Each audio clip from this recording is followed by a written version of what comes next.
Rebel Blue, Rebel Blue, Rebel Blue, Rebel Blue. Why is that so hard to say? Welcome or welcome back. Today I'm going to be going through all of the books that I read in July. I read a total of 7 books. 5 of them are physical books, 2 of them were on my Kindle, and 1 of those is an ARC.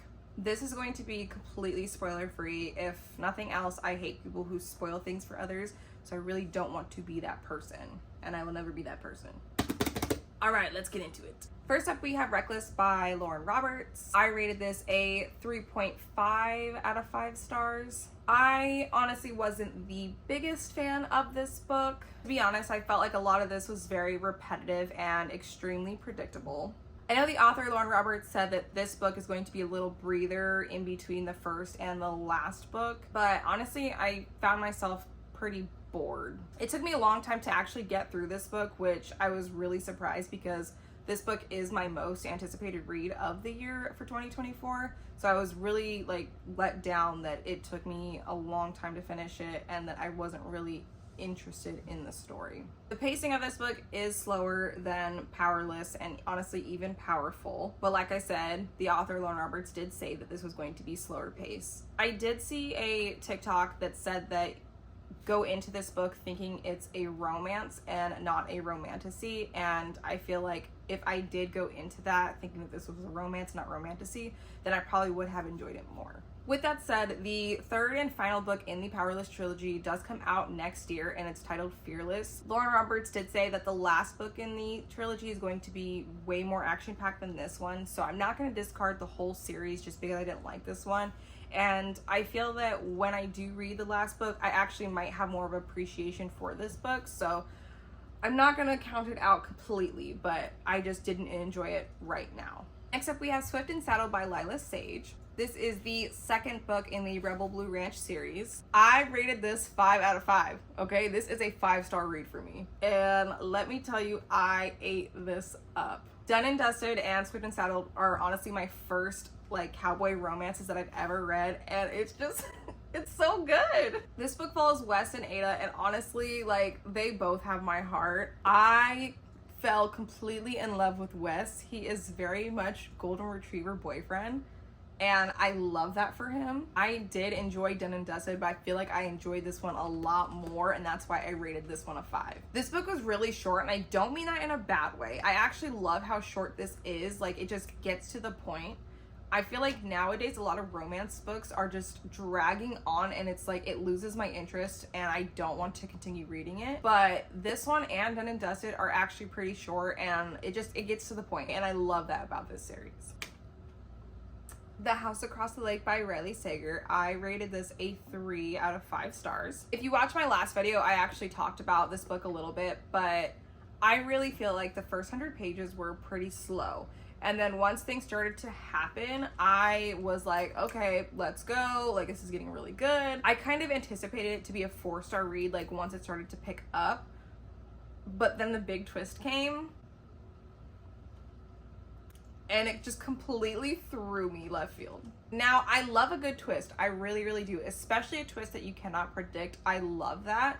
But just what the twist was didn't make a whole lot of sense to me, and it just really threw me for a loop because I didn't realize that is where this story was going. Now, I'm not upset that I didn't predict it. That's not it at all. I just don't like those kind of theming of twists because I feel like it's a little cheap.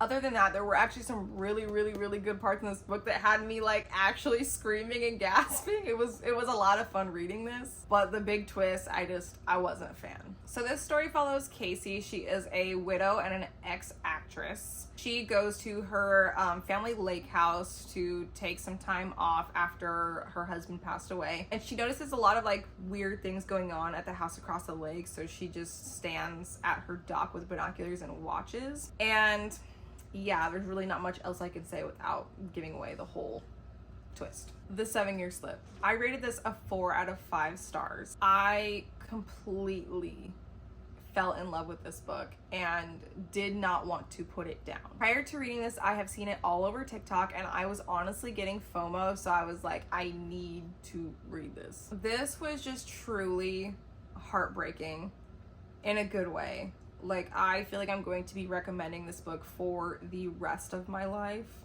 and I'm okay with that. Some of the topics in this book are kind of heavy, so please check the trigger warnings if you need to. This book is so beautifully written, and I have not been able to stop thinking about it since I finished it. So last for the physical books that I did read this month is Never Lie by Frida McFadden. I rated this a 3 out of 5 stars. So this book follows Trisha and Ethan. They are newlyweds and they are house hunting. And in one of the houses that they are basically touring, they get stuck there because of a snowstorm. And the house belongs to a famous author and psychiatrist, Dr. Hale. Upon looking through the house, Trisha finds some cassette tapes that Dr. Hale uses in her sessions. And Trisha decides to listen to these cassette tapes, and a lot of creepy things start happening around the house. And there is nothing you can tell me to make me hate Dr. Hale, because I love that girl, and valid for what she did, honestly. I probably would have done the same. For legal reasons, no, I wouldn't have.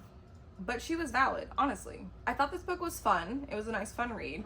I read it very quickly. It took me about like a day and a half to read it. This is the second Frida McFadden book that I have read, and I honestly would like to read more. So if you have any recommendations of like your favorites, please let me know. Next up, we have my very first arc that I read, which is Fortunate Misfortune by Mia Anshaw. I was so incredibly happy when I got selected to read this. It was my first arc, so I was really nervous like going into it, but honestly, I'm so glad that this one was my first. The story follows Mallory and Kenneth. They are college rivals, or so they think, and they are forced to work on a project together, which makes them become friends, and they are just the cutest characters I have read in a while. The FMC Mallory not only acts like me but looks like me, so it was really refreshing to read a character that is basically me. This one comes out August 8th, and it is available in paperback, ebook, and Kindle Unlimited.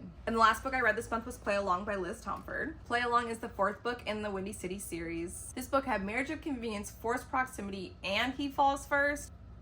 Come on now. Easy 5-star read for me. Before reading this book, Mile High was my favorite, which I know is very controversial because there's a lot of people who hate that book, but I love it, okay? And I'm fine with being the only person that loves it. But after reading Play Along, I actually think that one is my new favorite. This book follows Isaiah and Kennedy. Isaiah is Kai's brother from Caught Up, and he also plays baseball. And Kennedy is an athletic trainer that works for the team that they play for. They get extremely drunk one night on a Vegas trip and end up getting married, and I ate it up. This story was just so fun to read. When I wasn't reading it, I was thinking about like, ooh, I wonder what they're doing or what they're going to do, which I know is just like so weird, but that's genuinely what I was thinking when I wasn't reading it. It did genuinely make me cry.